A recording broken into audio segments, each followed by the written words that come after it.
Selanjutnya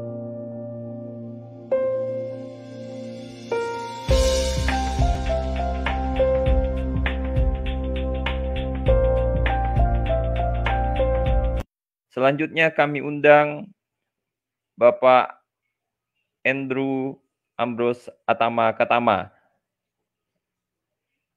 Beliau ini adalah mempunyai pengalaman cukup luas dalam bidang diplomasi internasional sejak 10 tahun bagi Suara Orang Asal sedunia. Dikenali sebagai pembahas, beliau punya 20 tahun pengalaman dalam produksi acara untuk industri berbagai sektor, hospitality dan hiburan, sektor korporat dan swasta, media dan film, seni persembahan dan rekaman. Kami jemput Bapak Atama Katama di ruangan ini. Beliau akan membawakan judul Eksistensi Masyarakat Adat Dayak dalam Diplomasi Kebudayaan Dayak Abad 20. Disilakan Bapak Atama Katama. Terima kasih Tuan Moderator yang saya amat kagumi, Saudara Salvius Seko. Salvius juga adalah seorang yang cukup mantap kerana menjadi lecturer, lecturer undang-undang di Universiti Tanjung Pura. Baik, selamat pagi kepada anda semua yang menonton. Presentasi saya ini adalah sesuatu yang saya sendiri pelajari di dalam diplomasi budaya mewakili orang asal, ya. Baik, saya mulakan. Menurut akhbar Cambridge University, masyarakat orang asal sudah muncul sebagai diplomat di pentas dunia, dengan negara-negara lain melepaskan beberapa ruang kepada kuasa lembut, ya, kepada pelaku bukan negara. Peranan masyarakat orang asal dalam diplomasi antarabangsa dan terutamanya diplomasi hak asasi manusia adalah sangat khas dan penting untuk orang asal. Kerana orang asal bukanlah suatu negeri, ya. Orang asal bukan organisasi antarabangsa ataupun NGO, ya. Orang asal adalah orang-orang yang ada budaya, bahasa, pandangan dunia yang berbeza dari orang-orang lain di sekitar mereka. Dan untuk lebih 1 abad, kita telah mengambil bahagian dalam proses antarabangsa. Kecenderungan ini yang terkandung dalam penerimaan satu deklarasi Pertubuhan Bangsa-Bangsa Bersatu pada tahun 2007, ya. Ini mencerminkan penerapan hak asasi manusia kepada orang-orang, bukan saja individu. Minta maaf Encik Atama, kita ada gangguan teknikal sedikit. Nampaknya gambar Encik Atama tidak keluar. Baik, gambar Encik Atama tidak keluar. Saya on dan off balik kamera, ya. Ya, kita coba refresh sebentar lagi, ya. Jadi saya keluar dahulu dan kembali, ya. Ya, coba join kembali link ini. Terima kasih. Baik. Minta izin, ya, saya kembali lagi mengikut nasihat daripada technical team kita.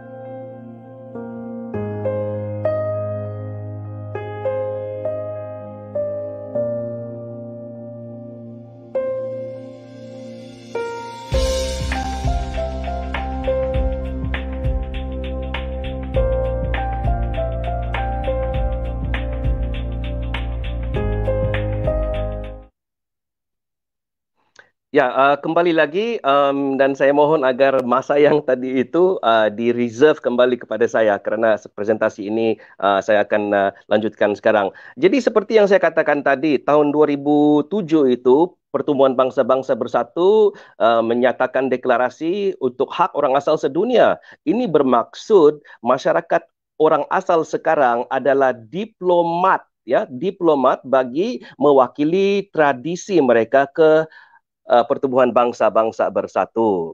banyak pertanyaan, apakah itu diplomasi? Jadi kita sebagai orang asal sudah mempunyai tradisi diplomasi antarabangsa, ialah untuk mengatur hubungan kita dengan orang lain. Seperti contohnya orang asal di Amerika Utara, mereka membawa budaya dan tradisi politik mereka sendiri untuk menjalani diplomasi berdasarkan perjanjian mereka dengan orang-orang Eropah. Walaupun orang-orang Eropah kulit putih itu menggunakan kekerasan terhadap mereka, mereka kekal tradisi yang menghormati satu sama lain ya untuk menjalin hubungan dengan menyatakan kewajiban mereka. Jadi ini sama juga dengan masyarakat Dayak. Kita mempromosikan kerjasama di antara suku, sungai, dan bukit di seluruh Borneo. Tradisi diplomasi antara bangsa adalah untuk mengatur hubungan luar kita dengan orang lain dan orang asing. Seperti mana kita melalui tradisi budaya di Sabah, di Sarawak, mengutuskan diplomasi kita dengan negara Indonesia khusus kepada masyarakat orang asal di situ. Inilah dimaksudnya diplomasi antara bangsa ya. Jadi ini adalah sangat bersejarah untuk kita karena kita sudah masuk ke pentas dunia ini. Baik, terdapat persoalan mengenai Dayak. Ya, banyak orang di luar dunia tanya kepada saya. Kalau saya nyatakan diri saya adalah seorang dusun daripada Sabah, mereka tanya, dusun itu apa? Sabah itu apa? Saya katakan Sabah itu di Malaysia. Oh, katanya, jadi kamu ini adalah orang Melayu ya? Oh, saya katakan tidak. Karena Sabah itu punya suku-suku bangsanya sendiri dusun. Dia kata, Sabah itu di mana? Saya kata, Sabah itu di Borneo. Jadi dia cakap, wah, jadi Bapak Atama ini adalah orang Dayak. Begitu. Jadi tatapan dunia mengetahui apakah dan siapakah itu Dayak. Kerana Dayak itu satu identiti. Jadi sedikit Pulau Borneo dan penduduk peribuminya ini adalah orang Dayak. Tapi ia hanya mendapat perhatian oleh penjajah British dan Belanda di sekitar tahun 1840. Jadi pada masa itu ada terdapat dua gerakan migrasi utama di dalam pulau ini yang berkelanjutan semasa penguasaan kolonial dan empire dagang Belanda dan British ya. Jadi maksud saya di sini orang asal di Pulau Borneo sebelum adanya kedatangan kulit putih dan sehingga sekarang di dalam Malaysia dan juga di dalam Indonesia masih mempunyai diplomasi antara bangsa di atas perbatasan di tanah. Karena kita adalah satu pulau dan kita duduk di situ ya. Jadi fakta tersebut dinyatakan oleh Diane Margaret Tillotson daripada University National Australia. Baik, sekarang ini saya ingin menjawab soalan mengenai kedaulatan orang asal. Baik, kedaulatan orang asal ini adalah termasuk hak kepemilikan atas tanah adat tradisional. Ya, mempunyai juga hak untuk menjaga identitas dan budaya. Ada hak partisipatif di dalam segala proses dalam pengambilan keputusan, terutamanya hal-hal yang berkaitan dengan budaya hidup dan hak untuk pemerintahan sendiri melalui undang-undang orang asal, melalui kehakiman orang asal itu, melalui institusi pemerintahan adat itu sendiri. Ini dinyatakan oleh Federico Lenzerini. Dia berpendapat bahawa kedaulatan orang asal adalah selari dengan negara, tetapi praktis kedaulatan orang asal itu sama sekali tidak akan melintasi kedaulatan wilayah tertinggi negara ya. Jadi kedaulatan sebenarnya adalah satu idea untuk authority. Kedaulatan berasal daripada kontroversi peperangan di Eropah. Jadi bila kita sebut sovereignty, bahasa sovereignty bermaksud kedaulatan. Ini datang daripada Eropah. Pada masa kurun ke-16 dan ke-17, ia mula wujud ya dan berkembang di seluruh dunia. Orang Eropah membawa bahasa kedaulatan ini, tetapi kedaulatan itu tercipta daripada Eropah. Kerana pada masa itu, peperangan-peperangan berlaku di antara negeri-negeri atau wilayah-wilayah kecil diperintah oleh raja dan sebagainya di Eropah. Jadi mereka lah mencipta bahasa yang dipanggil kedaulatan ataupun sovereignty. Baik, untuk makluman, di dalam international law, undang-undang, hukum undang-undang, kedaulatan bermaksud kuasa. Dia juga bermaksud saling bergantung dan merujuk kepada kemampuan pihak berkuasa awam itu untuk mengawal pergerakan yang melintasi sempadan. Ketiga, kedaulatan undang-undang antarabangsa merujuk kepada pembinaan kenegaraan di dalam undang-undang antarabangsa. Dan terakhir sekali, satu doktrin yang dipanggil kedaulatan Westphalia adalah merujuk pada larangan campur tangan pelaku asing dalam pengaturan kuasa-kuasa domestik sesuatu negara. Jadi terma sovereignty, kedaulatan datang daripada Eropah. Bagi kita masyarakat adat, kedaulatan kita adalah berdasarkan kepada budaya yang kita anuti, bahasa, identiti, kelestarian hidup kita. Jadi mungkin kita mesti cari apa makna kedaulatan di dalam bahasa Iban, kedaulatan di dalam bahasa kita sendiri, kerana kita mentafsirkan apakah kuasa kita dan yang saya sebutkan tadi. Tetapi sejak Malaysia ditubuhkan, dibina bersama, kesalahan dahsyat yang kita di Sabah dan Sarawak buat adalah kita tidak memandang serius ya hak-hak perjanjian antarabangsa dan diplomasi antarabangsa, dan ini mengakibatkan penurunan dan kejatuhan negeri Sabah dan Sarawak menjadi negeri yang termiskin ataupun rakan kongsi yang termiskin di Malaysia. Seterusnya, terdapat persoalan mengenai konsep kedaulatan negara. Okey, kalau tadi kedaulatan bangsa, sekarang kedaulatan negara. Jadi seperti yang saya katakan tadi, di Eropah dulu ada perang besar di antara mereka ya. Di tahun 1648, satu perang 30 tahun ya diakhiri dengan mewujudkan satu kerangka baru untuk membuat hubungan di antara pihak yang menang dengan pihak yang kalah. Jadi mereka lah yang mencipta kedaulatan negara, iaitu mereka membuat perjanjian antara negara, dan diplomasi bermula daripada perjanjian tersebut yang mereka tulis 350 tahun yang lalu. Ya, jadi Peace of Westphalia ini yang saya sebut membentuk satu presiden perdamaian yang dibentuk oleh Kongres Diplomatik dan sistem keterbitan politik baru daripada Eropah Tengah ya. Inilah disebut kedaulatan Westphalia. Perjanjian ini adalah titik perubahan kerana ia mengembangkan kemampuan untuk orang Eropah hidup di dalam kepelbagaian. Mereka berperang kerana agama, kerana kekuatan, menguji kekuatan empire masing-masing, dan akhirnya menghasilkan perang ya. Jadi pasal itulah mereka menaja satu sistem daripada Eropah dibawa ke Asia, dibawa ke Afrika, dibawa ke Latin Amerika, khususnya dibawa ke negara, bangsa, wilayah yang mempunyai penduduk orang asal ya. Nah, tapi di sini saya bagi satu kritis ya, kerana undang-undang barat ini berdasarkan kepada 10 hukum ketuhanan Kristian ya, ataupun Ten Commandments.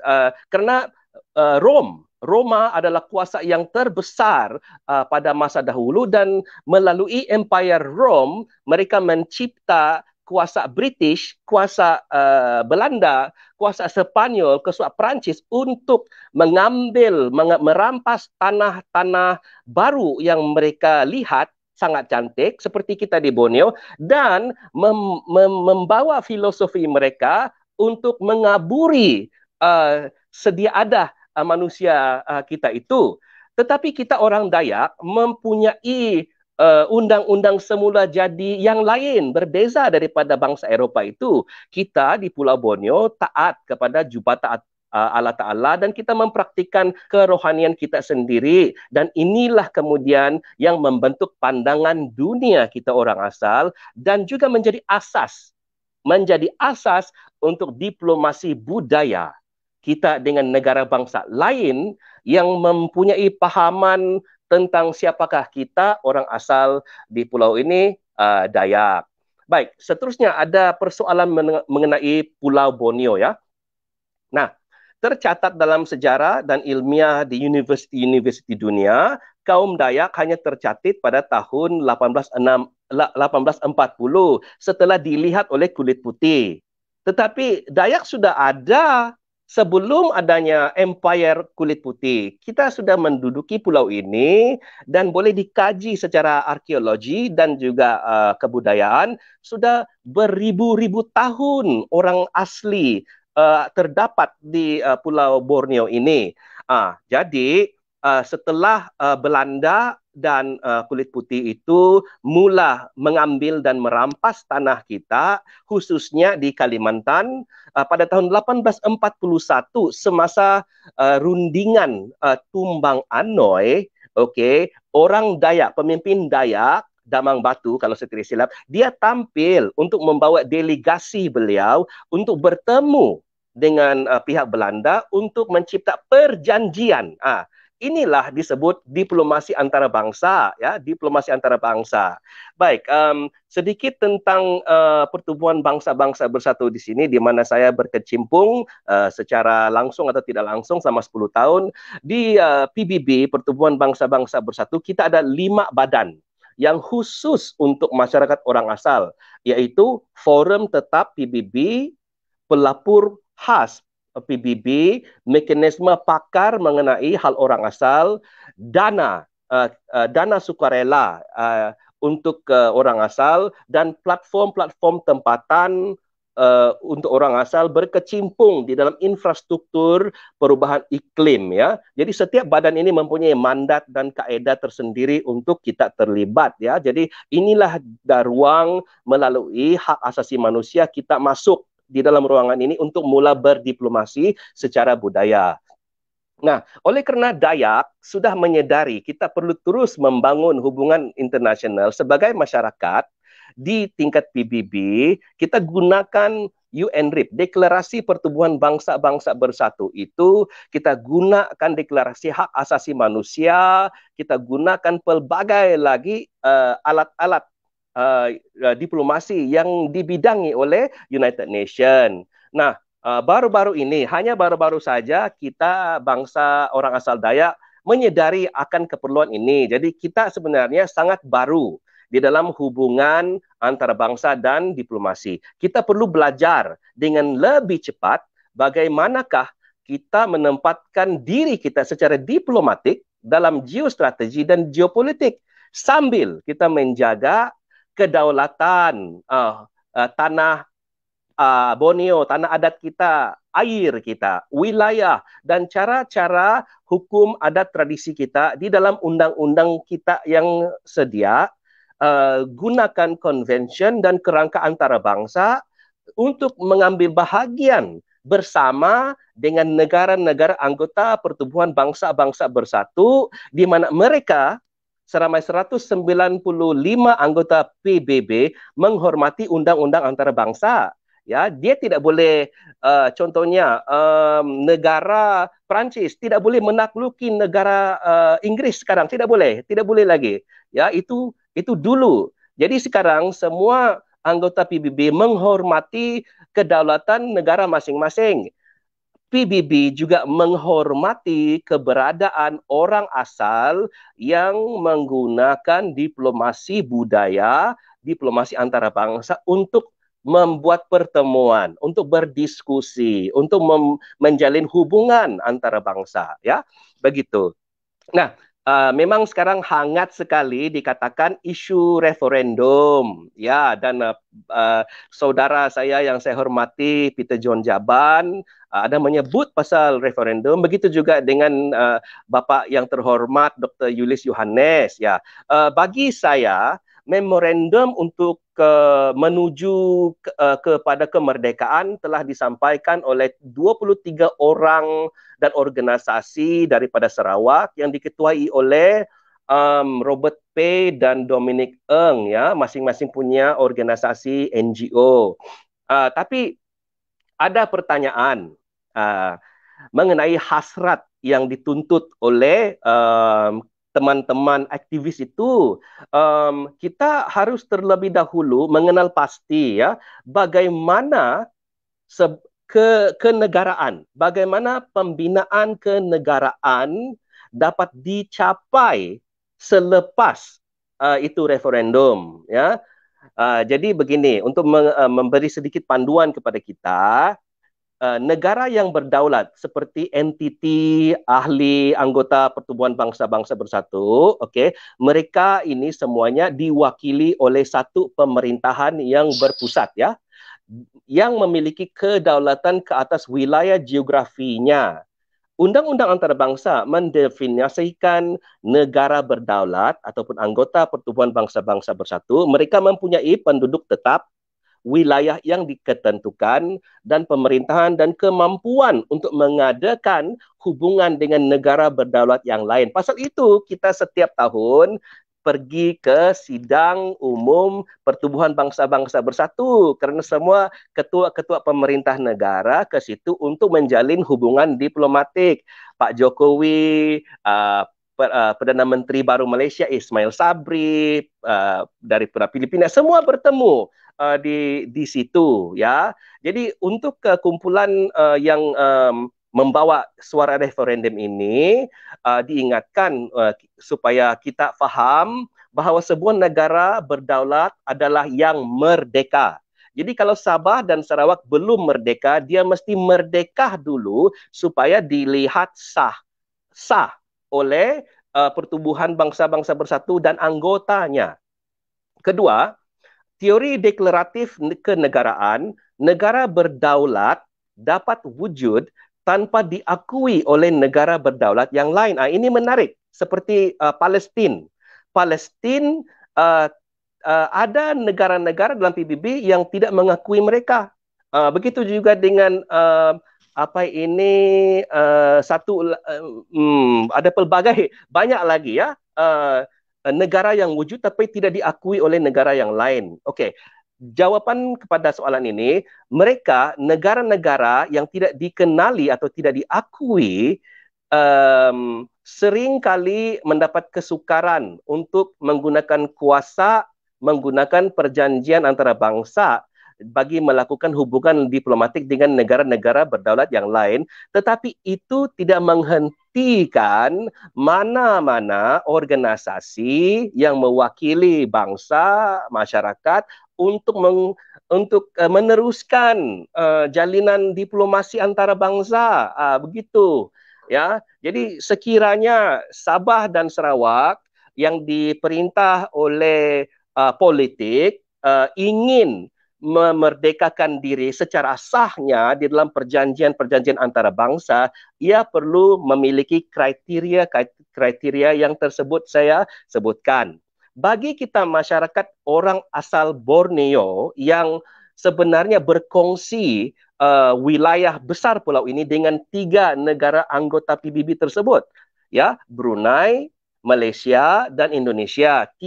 Ada 3 presiden, Perdana Menteri yang duduk di atas Pulau Borneo ini sebagai satu pemerintahan kerajaan. Tetapi kita juga mempunyai pemerintahan cara adat, pemerintahan cara budaya, kerana kita juga ada kedaulatan kita sendiri sebagai orang asal. Jadi apakah kesimpulannya? Okey, saya nampak Pak Siko mau masuk sudah. Okey, saya sudah mau dekat habis sudah, ya, kesimpulannya. Jadi di sini persoalan yang kita ingin jawab adalah hubungan diplomatik antara orang asal kepada orang asal lain di dunia ini, dan juga antara orang asal kepada negara-negara anggota PBB yang berdasarkan kepada diplomasi kebudayaan.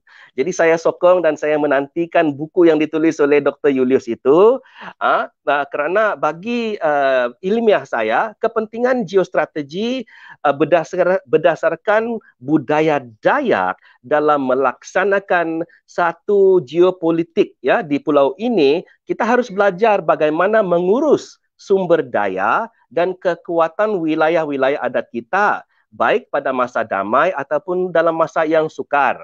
Jadi peluang, potensi budaya Dayak boleh menjadi salah satu akar kebijakan, ya, yang dibuat dan dianggap baik oleh pemerintahan Republik Indonesia, Kerajaan Brunei Darussalam dan Persekutuan Malaysia dalam menentukan bagaimana perjuangan masa depan negara, bangsa dan orang asal yang asli di pulau ini dapat sama-sama diterap ya untuk dilihat sebagai nyata di antara bangsa. Terakhir sekali, Pak Seko, terakhir sekali.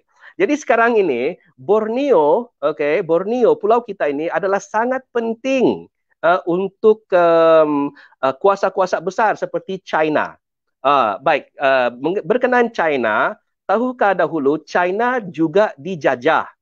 China juga dijajah oleh Amerika, oleh British, oleh Perancis dan sebagainya. Tetapi dengan adanya proses dekolonisasi dan China menjadi negara anggota Pertubuhan Bangsa-Bangsa Bersatu, sekarang dia mau melebarkan sayapnya untuk berkongsi secara budaya dan membawa manfaat hasil daripada kekuatan negara mereka kepada negara-negara lain. Jadi terakhir di sini saya harus katakan, kita berada di dalam satu tingkat penyatuan penduduk asli Pulau Borneo, masyarakat orang asal Dayak. Pada masa ini kita ada 4 hingga 5 juta jiwa orang asal Dayak ya. Kita berkongsi dan hidup dengan baik, lestari dengan 14 juta orang lain di pulau ini. Jadi saya akhiri dengan memberi Anda bayangan. Sekiranya penyatuan penduduk orang asal Borneo sudah dicapai, bayangkan pencapaian kita nanti menggunakan diplomasi budaya dalam abad ke-21 dengan jumlah manusia yang begitu banyak sekali di Pulau Borneo ini. Jadi saya menyokong dengan sepenuh hati tata cara dan panduan geopolitik dan geostrategi mengikut acuan peradaban Dayak seperti yang saya sudah sampaikan tadi. Saya harap ini boleh membantu kita memahami topik ini. Saya akan serahkan kepada moderator kembali. Saya akhiri dengan salam kopi senduan Adil Catalino, Bacuramin Kasaroga, Pasengat Kak Jubata. Terima kasih.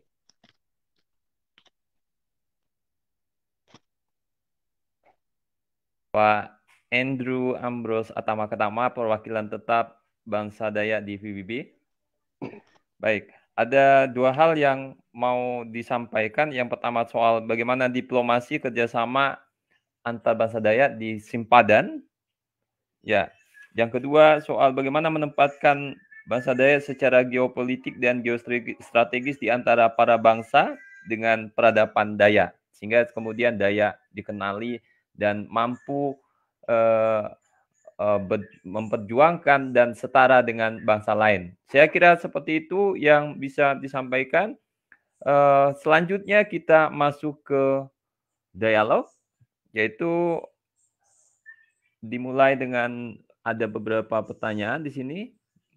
Soalannya adalah bagaimana komuniti remaja boleh menonjolkan identiti dan ditonjol di mata dunia untuk lebih direcognize dan dihormati dalam era global dan tiada batasan ini. Baik, terima kasih kepada siapa yang mengirimkan soalan itu. Daripada saya, apabila saya mula membuat diplomasi antara bangsa, saya menyanyi.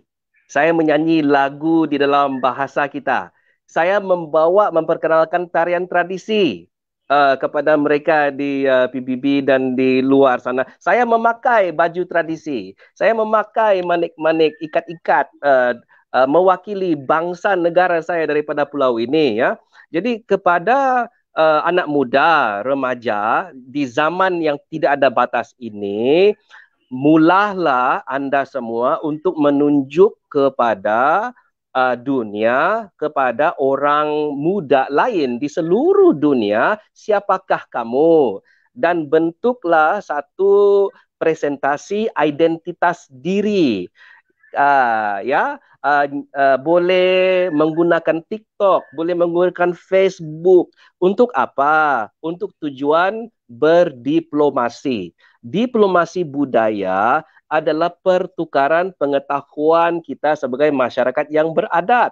Saya tanya kepada Anda yang menonton, berapa orang teman Anda orang asal Afrika? Berapa orang teman Anda di dalam Facebook adalah orang asal Amerika Latin?